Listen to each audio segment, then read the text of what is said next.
नमस्कार। श्री गणेशाय नमः। ओम नमो भगवते वासुदेवाय। महर्षि व्यास की जय हो।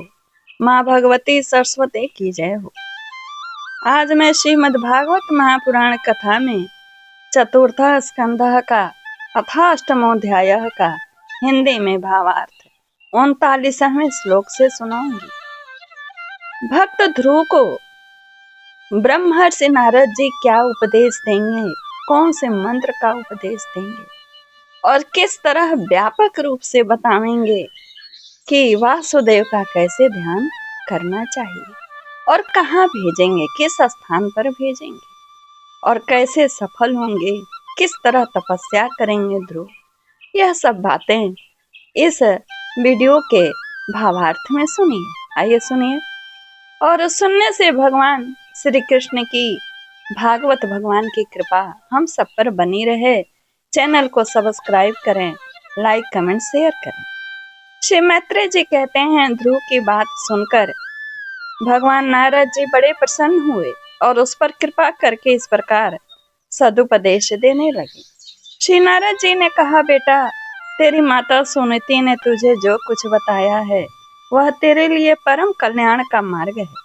भगवान वासुदेव ही वह उपाय है, इसलिए तू चित लगाकर उन्हीं का भजन कर। जिस पुरुष को अपने लिए धर्म, अर्थ, काम और मोक्ष रूप पुरुषार्थ की अभिलाषा हो, उसके लिए उनकी प्राप्ति का उपाय एकमात्र श्री हरि के चरणों का सेवन ही है। बेटा तेरा कल्याण होगा। अब तो श्री यमुना जी के तटवर्ती परम पवित्र मधुबन को जा। वहाँ श्री हरि का नित्य निवास है। वहाँ श्री कालिंदी के निर्मल जल में तीनों समय स्नान करके नित्य कर्म से निवृत्त हो यथा विधि आसन बिछाकर स्थिर भाव से बैठना।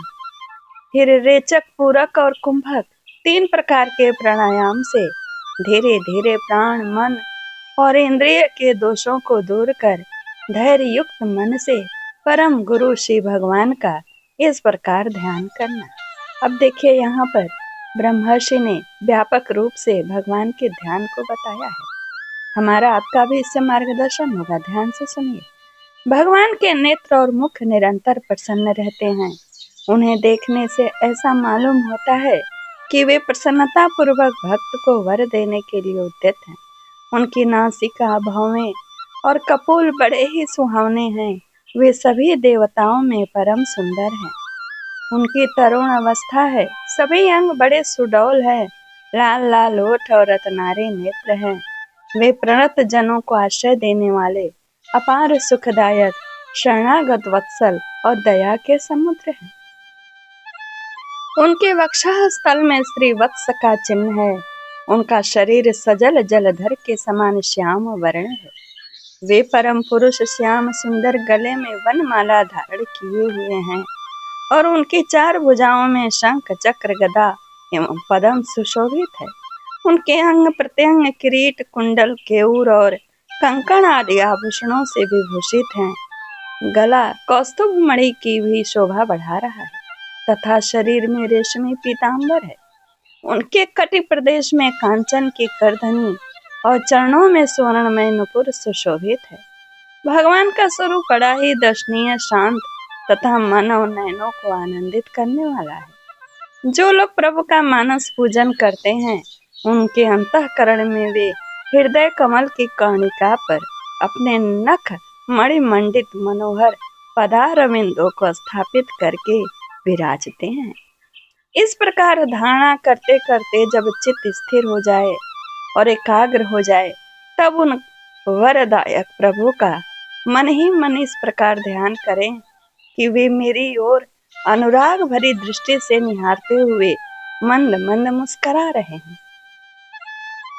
भगवान की मंगलमय मूर्ति का इस प्रकार निरंतर ध्यान करने से मन शीघ्र ही परमानंद में डूबकर तल्लीन हो जाता है और फिर वहां से लौटता नहीं है। राजकुमार, इस ध्यान के साथ जिस परम गुह्य मंत्र का जप करना चाहिए वह भी बतलाता हूँ, सुन। इसका साथ रात जप करने से अप्रभाव बता रहे, मंत्र बताएंगे और मंत्र का प्रभाव। कहते हैं इसका 7 रात जप करने से मनुष्य आकाश में विचरने वाले सिद्धों का दर्शन कर सकता है। वह मंत्र है ओम नमो भगवते वासुदेवाय। किस देश और किस काल में कौन वस्तु उपयोगी है, इसका विचार करके बुद्धिमान पुरुष को इस मंत्र के द्वारा तरह तरह की सामग्रियों से भगवान की द्रव्यमयी पूजा करनी चाहिए। प्रभु का पूजन विशुद्ध जल, पुष्पमाला, जंगली फूल और फल आदि पूजा में विहित दुर्वावादी अंकुर, वन में ही प्राप्त होने वाले वलकल वस्त्र और उनकी प्रेयसी तुलसी से ही करना चाहिए। यानी वन में जो पदार्थ प्राप्त हो उन्हीं से प्रभु की पूजा करनी चाहिए। यदि शिला आदि की मूर्ति मिल सके तो उसमें नहीं, तो अगर नहीं मिले तो पृथ्वी या जल आदि में ही भगवान की पूजा करें। सर्वदा संयत चित्त, मननशील, शांत और मौन रहें तथा जंगली फल मूल आदि का परिमित आहार करें। इसके सिवा पुण्य कीर्ति श्री हरि अपनी अनिवार्चनीय माया के द्वारा अपने ही इच्छा से अवतार लेकर जो जो मनोहर चरित्र करने वाले हैं उनका मन ही मन चिंतन करता रहे। प्रभु की पूजा के लिए जिन जिन उपचारों का विधान किया गया है उन्हें मंत्र मूर्ति श्री हरि को 12 अक्षर मंत्र के द्वारा ही अर्पण करें। इस प्रकार जब हृदय स्थित हरि का मन, वाणी और शरीर से भक्ति पूर्वक पूजन किया जाता है तब वे निश्चल भाव से भली भांति भजन करने वाले अपने भक्तों के भाव को बढ़ा देते हैं और उन्हें उनकी इच्छानुसार धर्म, अर्थ, काम अथवा मोक्ष रूप कल्याण प्रदान करते हैं।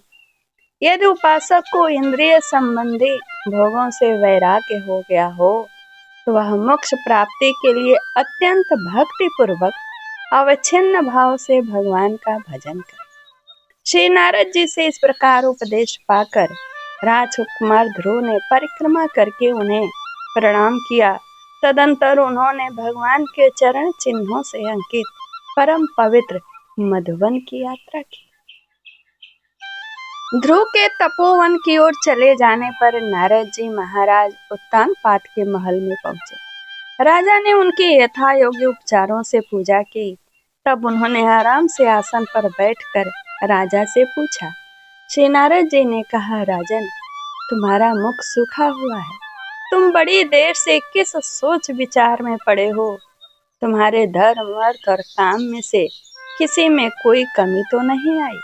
राजा ने कहा, ब्राह्मण, मैं बड़ा ही स्त्री अनुरागी हूँ और निर्दयी हूँ। हाय, मैंने अपने 5 वर्ष के नन्हे से बच्चे को उसकी माता के साथ घर से निकाल दिया। मुनिवर, वह बड़ा ही बुद्धिमान था। उसका कमल सा मुख भूख से कुम्हला गया होगा। वह थक कर कहीं रास्ते में पड़ गया होगा। ब्राह्मण, उस असहाय बच्चे को वन में कहीं भेड़िए न खा गया हो, इसी चिंता में हूँ। अहो, मैं कैसा स्त्री का गुलाम हूँ। मेरी कुटिलता तो देखिए प्रभु। वह बालक प्रेमवश मेरी गोद में चढ़ना चाहता था, किंतु मुझ दुष्ट ने उसका तनिक भी आदर नहीं किया। श्री नारद जी ने कहा, राजन, तुम अपने बालक की चिंता मत करो। उसके रक्षक भगवान हैं। तुम्हें उसके प्रभाव का पता नहीं है। उसका यश तो सारे जगत में फैल रहा है। वह बालक बड़ा समर्थ है। जिस काम को बड़े बड़े लोकपाल भी नहीं कर सके, उसे पूरा करके वह शीघ्र ही तुम्हारे पास लौट आएगा। उसके कारण तुम्हारा यश भी बहुत बढ़ेगा। श्री मैत्रेय जी कहते हैं, देवर्षि नारद जी की बात सुनकर महाराज उत्तानपाद राजपाट की ओर से उदासीन होकर निरंतर पुत्र की ही चिंता में रहने लगे। इधर ध्रुव जी ने मधुवन में पहुंचकर यमुना जी में स्नान किया और उस रात पवित्रता पूर्वक उपवास करके श्री नारद जी के उपदेशानुसार एकाग्र चित्त से परम पुरुष श्री नारायण की उपासना आरंभ कर दी।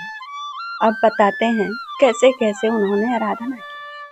उन्होंने 3-3 रात्रि के अंतर से शरीर निर्वाह के लिए केवल कैथ और वेर के फल खाकर श्रीहरि की उपासना करते हुए 1 मास व्यतीत किया। दूसरे महीने में उन्होंने 6-6 दिन के पीछे सूखे घास और पत्ते खाकर भगवान का भजन किया। तीसरा महीना 9-9 दिन पर केवल जल पीकर समाधि योग के द्वारा श्रीहरि की आराधना करते हुए बिताया। चौथे महीने में उन्होंने श्वास को जीतकर 12-12 दिन के बाद केवल वायु पीकर ध्यान योग के द्वारा भगवान की आराधना की। 5वां मास लगने पर राजकुमार ध्रुव श्वास को जीतकर पर ब्रह्म का चिंतन करते हुए एक पैर से खंभे के समान निश्चल भाव से खड़े हो गए। महाराज तब तो बहुत ही उत्पात होने लगा। उस समय उन्होंने शब्द आदि विषय और इंद्रियों के नियामक अपने मन को सब ओर से खींच लिया तथा हृदय स्थित हरि के स्वरूप का चिंतन करते हुए चित्त को किसी दूसरी ओर न जाने दिया।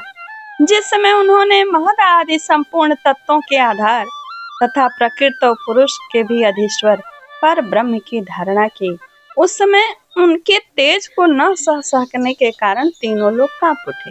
इसी तरह के उत्पात होने लगे।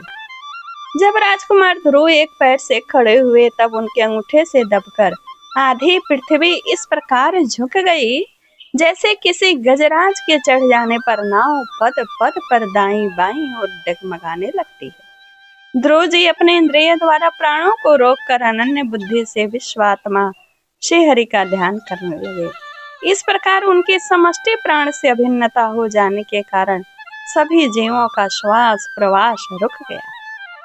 इससे समस्त लोक और लोकपालों को बड़ी पीड़ा हुई और वे सब घबरा कर श्रीहरि की शरण में गए। देवताओं ने कहा, भगवान, समस्त स्थावर जंगम जीवों के शरीरों का प्राण एक साथ ही रुक गया है। ऐसा तो हमने पहले कभी अनुभव नहीं किया। आप शरणागतों की रक्षा करने वाले हैं। अपनी शरण में आए हुए हम लोगों को इस दुख से छुड़ाइए। श्री भगवान ने कहा, देवताओं, तुम डरो मत। उत्तानपाद के पुत्र ध्रुव ने अपने चित्त को मुझे विश्वात्मा में लीन कर दिया है। इस समय मेरे साथ उसकी अभेद धारणा सिद्ध हो गई है। इसी से उसके प्राण निरोध से तुम सबका प्राण भी रुक गया है। अब तुम अपने अपने लोकों को जाओ। मैं उस बालक को इस दुष्कर तप से निवृत्त कर दूंगा। यह अध्याय यहीं पूर्ण होता है। श्रीमद् भागवते महापुराणे पारमहंसायां सहितायां चतुर्थ स्कंदे ध्रुवचरिते 8वां अध्याय यहीं पूर्ण होता है। अगले अध्याय में जानिए भगवान कैसे दर्शन देंगे, क्या वर प्राप्त करेंगे ध्रुव और उसके पश्चात क्या करेंगे। आइए यहीं पर इस वीडियो को पूर्ण करते हैं। ओम नमो भगवते वासुदेवाय। उनकी कृपा को प्राप्त करने की आकांक्षा से आपको नमस्कार, धन्यवाद।